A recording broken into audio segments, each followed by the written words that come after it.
ये स्टूडेंट्स, आज हम थर्मो केमिस्ट्री का एक जो है वो डिस्कस कर रहे हैं।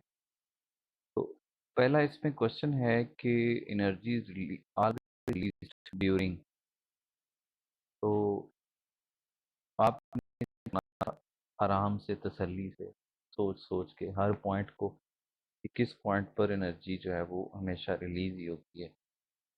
तो ये बॉन्ड ब्रेकेज में तो एनर्जी एब्जॉर्ब होती है हमेशा, और फॉर्मेशन ऑफ सोल्यूशन जो तीसरा रिलीज भी हो सकती है। कुछ ऐसे सॉल्यूशंस हैं जब बनते हैं तो एनर्जी रिलीज होती है, कुछ ऐसे हैं जब एब्जॉर्ब होती है। एटमाइजेशन में करना होता है कि हमने एटम्स को गैसीय स्टेट में करना होता है। अगर वो एटम्स बॉन्डेड हैं आपस में तो उनको इतनी हीट एनर्जी देनी कि वो गैसीय स्टेट में चले जाए। तो ये भी इस केस में भी हमेशा एब्जॉर्ब होगी, बॉन्ड ब्रेक करना पड़ेगा इन एटम्स का आपस में। तो ये सेकंड जो ऑप्शन थी ये ठीक थी। न्यूट्रलाइजेशन रिएक्शन में एसिड बेस का जब भी reaction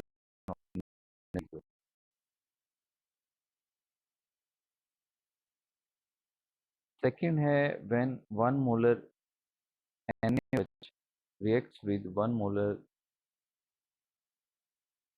NaHCl, the heat change is 57.4. So what will be heat change if HCl is replaced by H2SO4?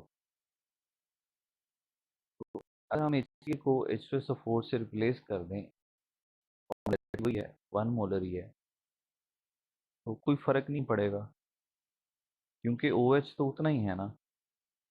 OH N है, ये इसमें से किसने रिएक्शन में पार्टिसिपेट है? OH ने, तो वो 1 मोल है।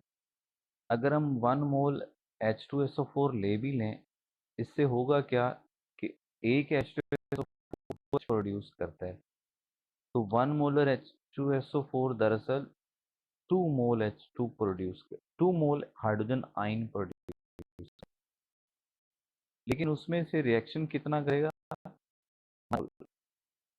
क्योंकि एक OH एक H से रिएक्शन करता है, तो OH तो उतना ही है 1 मोलर, लिहाजा 1 मोलर हाइड्रोजन आयन से ही का रिएक्शन होगा। जो बाकी 1 मोलर हाइड्रोजन आयन होगा वो सोल्यूशन में वैसे ही पड़ा रहेगा। तो पहले भी ऐसे ही था। पहले क्या था कि 1 मोल OH ने 1 मोल H से रिएक्शन किया, तो अभी भी 1 मोल OH 1 मोल H से ही कर रहा है। तो हीट या जो इंथैल्पी ऑफ न्यूट्रलाइजेशन है वो सेम है। आप लोग कमेंट करें कि इस रिएक्शन के रिजल्ट जो दूसरा रिएक्शन ये वाला मैं बता कंडीशन बताइए, सोल्यूशन एसिडिक होगा या बेसिक होगा, ये आप कमेंट करें। हीट कैपेसिटी वाला टॉपिक ये सिंपल।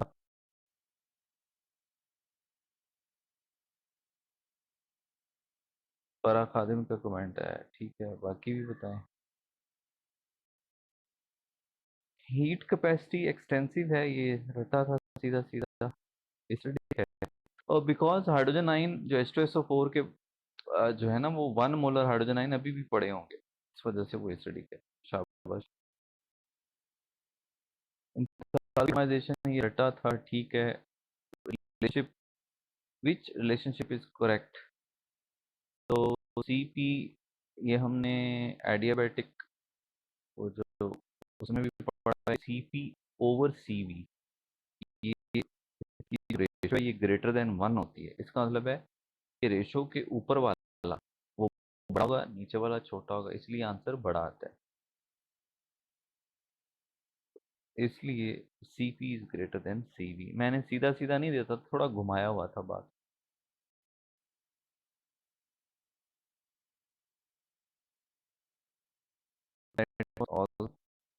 और इसको आप दूसरे तरीके से भी याद रख सकते हैं कि CP-CV is equal to R होता है। इसका मतलब है CP में से CV माइनस कर दें तो भी आंसर आर के बराबर आता है।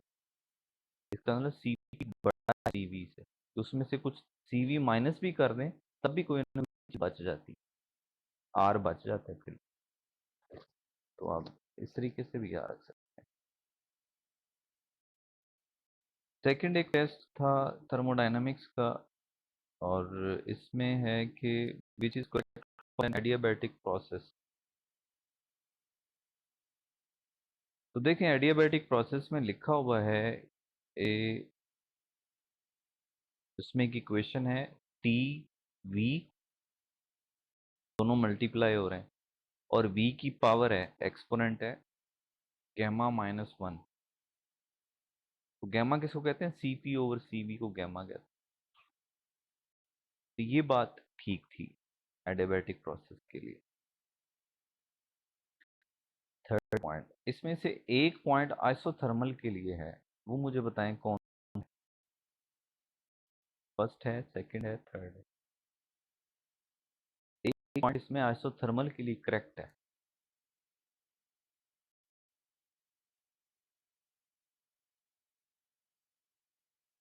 शाबाश शाबाश शाबाश, बिल्कुल ठीक, वेरी गुड। एक बात मैं आपको और बता दूं, जो पॉइंट नंबर 2 है ये क्यों गलत है, ये भी सोचा करें।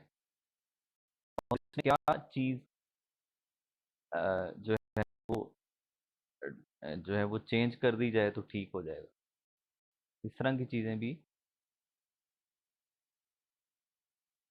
सोच करें आप, ठीक है। The rate of change of free energy of a system with respect to number of atoms, ये definition थी potential की।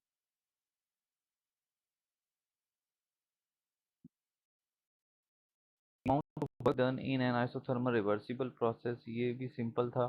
देखें एक स्टूडेंट ने क्वेश्चन किया था, बड़ा अच्छा था क्वेश्चन, बड़ी कंफ्यूजिंग है बाकी इस चीज में कि कुछ बुक्स पे लिखा होता है वर्क जो है वो इज इक्वल टू है -nRT log V2V1, negative sign दिया होता है। और कुछ पे नेगेटिव साइन नहीं दिया होता, ऐसे ही, और वो नेगेटिव साइन W के साथ लिखा होता है, यानी negative W is equal to nRT V1।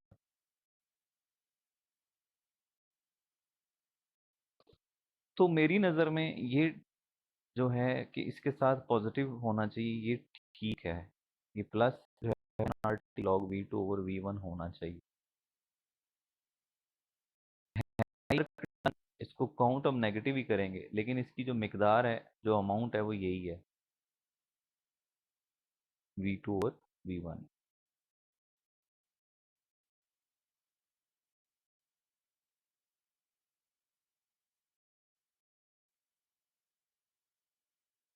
Next है if change in enthalpy change in entropy for a chemical reaction. इसके लिए वो एक इक्वेशन थी, आपने बताना है कि ये स्पॉन्टेनियस। इसके लिए एक इक्वेशन थी delta G is equal to delta H minus. यहाँ एंट्रोपी चेंज वो लेस है, एंट्रोपी चेंज, इसका मतलब एंट्रोपी चेंज बड़ी है।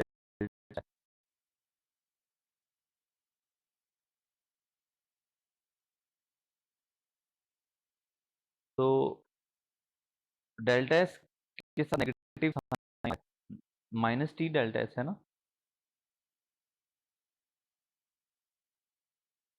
तो डेल्टा एस के साइन आता है, ठीक है। तो इसका मतलब है डेल्टा एस जो है वो बड़ा है, तो आंसर बड़ा है।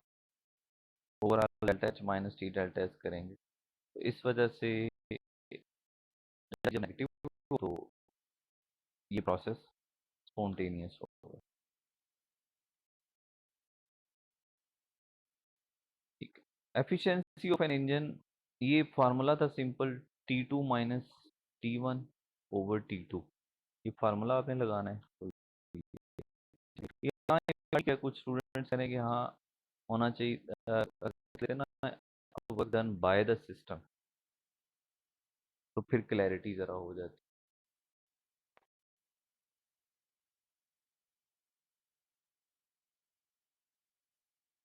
इन जो है ना, वो आप इक्वेशन देखें फिर आपको समझ आएगी। इक्वेशन यहाँ लिखी नहीं जा सकती,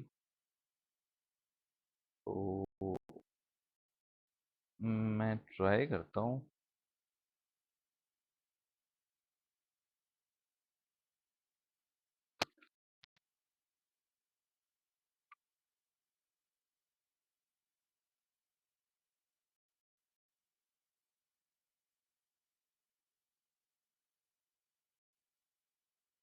सी दिस, ये नजर आ रहा है आपको?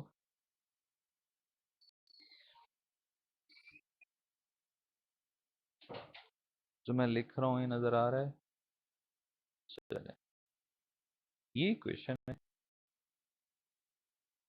ठीक है जी। अब डेल्टा एस ग्रेटर है डेल्टा एच से, और एक बात ये कि ये ग्रेटर है, दूसरा ये कि ये टी से मल्टीप्लाई हो रहा है, तो फिर ये वैल्यू और बड़ी हो जाएगी, ये वैल्यू बहुत बड़ी हो जाएगी, और ये वैल्यू छोटी होगी, क्योंकि मैंने आपको कंडीशन दी है कि डेल्टा एच स्मॉलर है, और ये वैल्यू फिर बहुत बड़ी होगी। तो ये वैल्यू किस में आ रही है? नेगेटिव में। तो पॉजिटिव वाली वैल्यू छोटी है, नेगेटिव वाली बड़ी है, तो ओवरऑल आंसर किस में आएगा? नेगेटिव में आएगा। तो डेल्टा जी जब नेगेटिव होगी तो ये रिएक्शन कौन सा होगा? स्पॉन्टेनियस होगा। हाँ जी, बस ये बता रहा था। अब क्लियर है?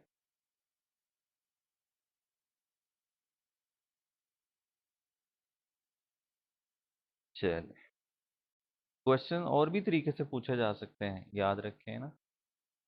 अ, ये आ सकता है कि थोड़ा चेंज, यानी डेल्टा एच अगर यानी एक रिएक्शन एक्सोथर्मिक है, ये कह दे आपको, तो एक्सोथर्मिक का क्या मतलब है? कि डेल्टा एच नेगेटिव होगा, ठीक है। या कोई कंडीशन और बदल दे कि रिएक्शन एंडोथर्मिक है, तो फिर डेल्टा एच को आप कहेंगे ये पॉजिटिव है। इस तरह से भी जो है वो क्वेश्चन आता है।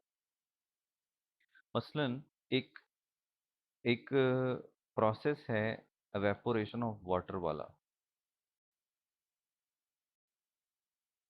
उसकी जो डेल्टा एच की वैल्यू है वो पॉजिटिव है। आमतौर पर हमने देखा है कि जितने भी स्पॉन्टेनियस प्रोसेस हैं उसकी डेल्टा एच जो है वो नेगेटिव होती है, यानी उनको एनर्जी देनी पड़ती है। सॉरी, स्पॉन्टेनियस के लिए एनर्जी देनी नहीं पड़ती, वो नॉन स्पॉन्टेनियस के लिए देनी पड़ती। तो मैं दोबारा ये बात कर रहा हूँ, आराम से ये सुनना, ये कन्फ्यूजन हो जाती है। जितने भी नॉन स्पॉन्टेनियस प्रोसेस होते हैं उन सब की जो डेल्टा एच है आमतौर पर वो कहा जाता है कि वो पॉजिटिव होती है, क्योंकि उन्हें एनर्जी देनी पड़ती है, हीट देनी पड़ती है, इसलिए पॉजिटिव साइन आएगा नॉन स्पॉन्टेनियस। लेकिन कुछ प्रोसेसेस ऐसे हैं कि उनकी डेल्टा एच पॉजिटिव है बट वो स्पॉन्टेनियस है।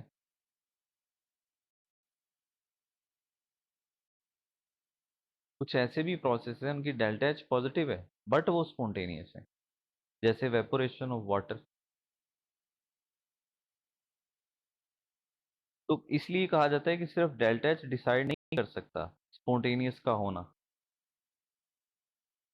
स्पॉन्टेनियस और नॉन स्पॉन्टेनियस को कौन डिसाइड करता है? ये इक्वेशन डिसाइड करता है। और डेल्टा एच के साथ आपको टी और डेल्टा एस ये दोनों भी कंसीडर करने पड़ते हैं, इंट्रोपी चेंज और टेम्परेचर, फिर जाके आप फैसला कर सकते हैं स्पॉन्टेनियस होगा या नहीं होगा।